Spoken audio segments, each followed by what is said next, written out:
In part 2 of our exploration of the main sequence, we're now going to go from this discussion of the internal structure to looking at the lifetime of a main sequence star. To recap, all main sequence stars are in hydrostatic equilibrium, which means the gas pressure and self-gravity are in balance. They are in thermal equilibrium, which means the amount of energy they're generating to fusion in the core exactly matches the luminosity being radiated from their surfaces.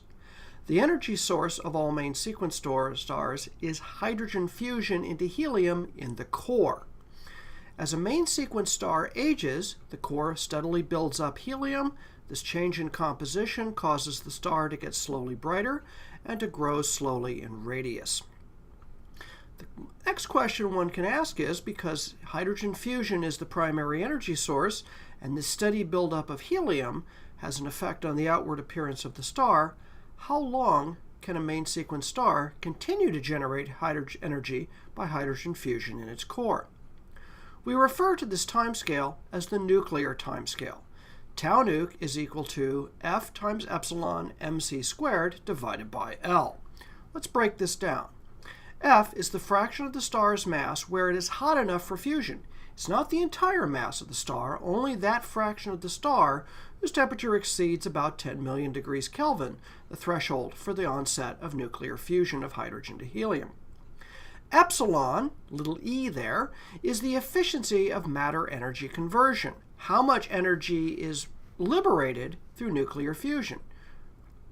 M is the star's total mass, and L is the star's luminosity.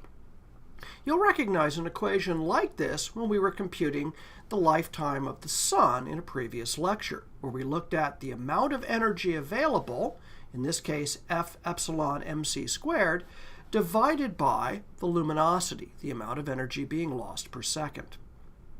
For the sun, this fraction F is about 10%. About 10% of the sun is going to be hot enough in order for fusion to occur.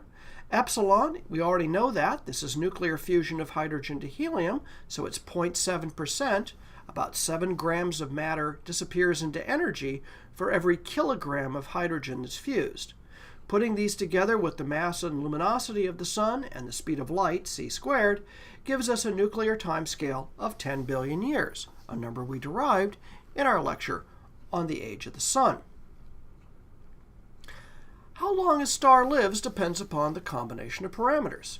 A low-mass main sequence star, in this regard, is kind of like a small fuel-efficient economy car. It has a very small mass, which means it has a very small amount of fuel available.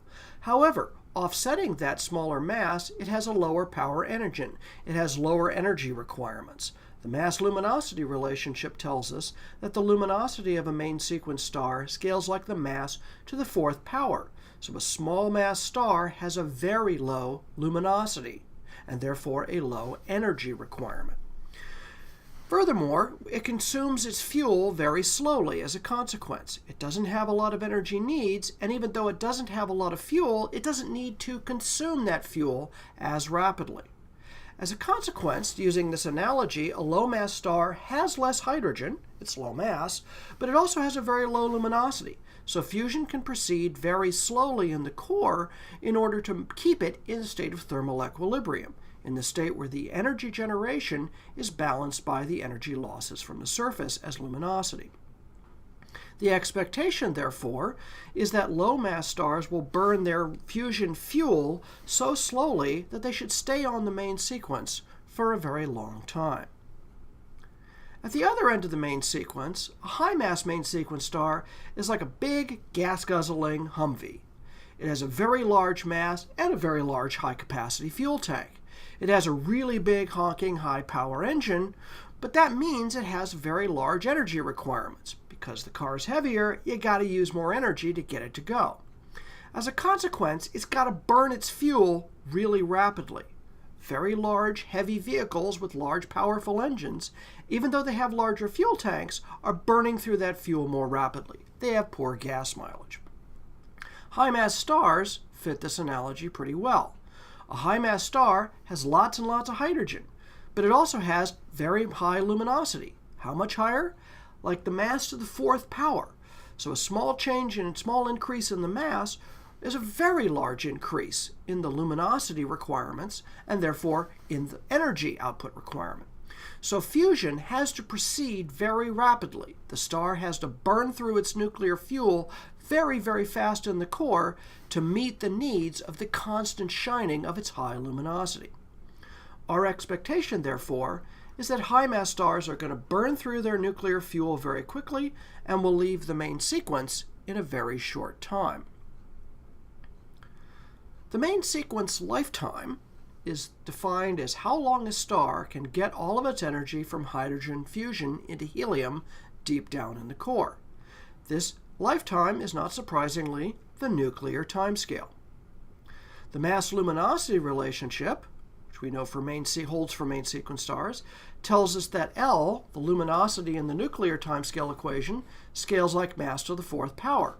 So I can substitute for L, mass to the fourth power, turn the algebra crank, and what I find is the lifetime on the main sequence, which is really the nuclear timescale for a main sequence star, should scale like approximately 1 over the mass cubed. M is the amount of fuel. L is the rate at which it is burning that nuclear fuel to meet its luminosity requirements.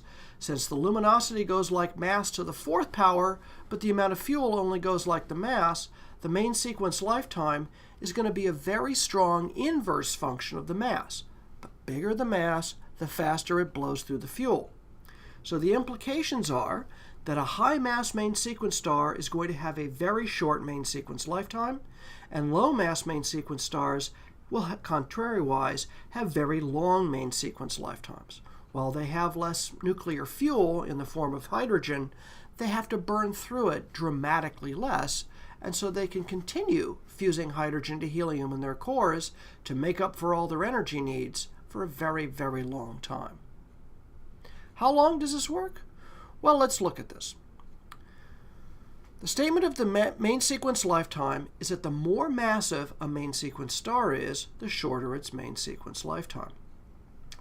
If we now put some numbers into play instead of using an approximation formula, the lifetime on the main sequence is approximately 10 gigayears, 10 billion years, times the ratio of the mass of the star to the mass of the sun to the -3 power. It goes like 1 over the cube of the mass. Let's look at a couple of examples. If I have a 10 solar mass main sequence star, this would be a bright O star. The main sequence lifetime is going to be about 10 to the 10 years, that's 10 gigayears, multiplied by m over n sun is 10 to the -3 power.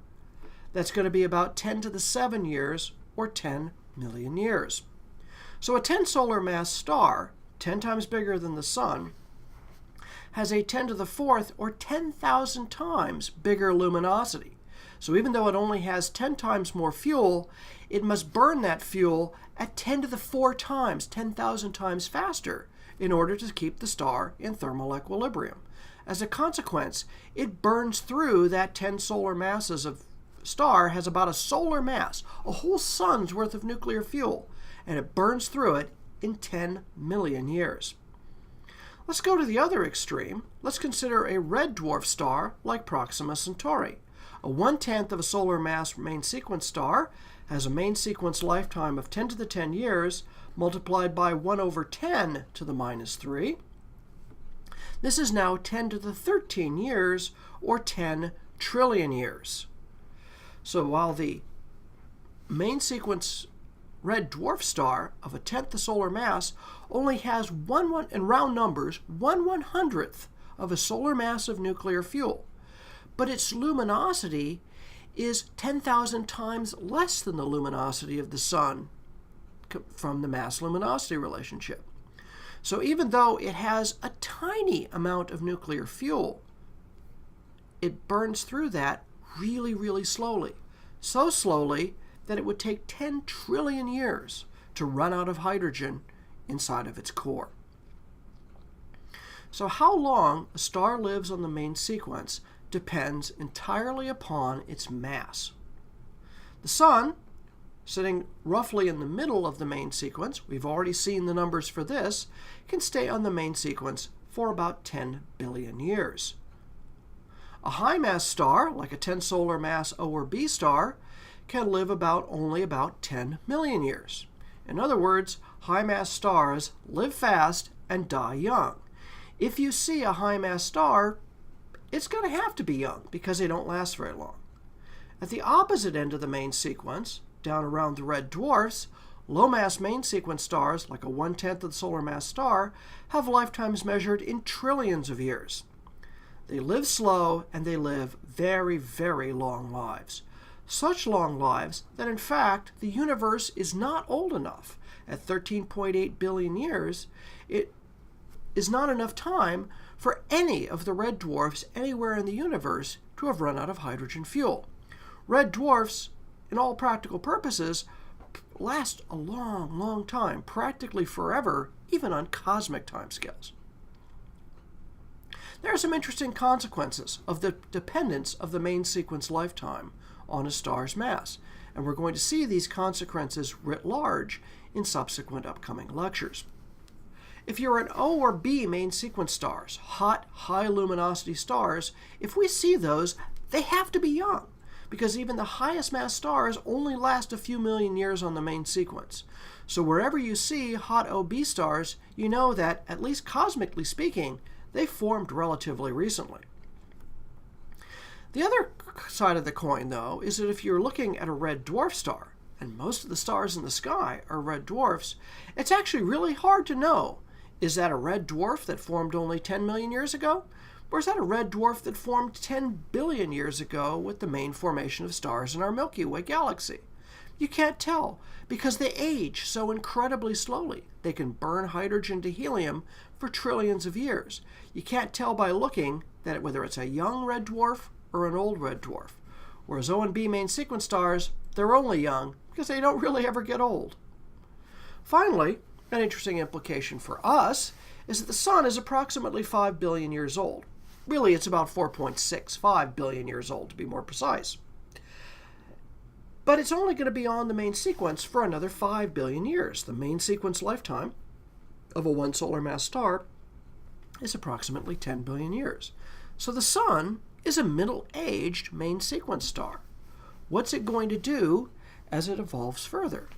Well, that's a different question we're going to address in an upcoming lecture.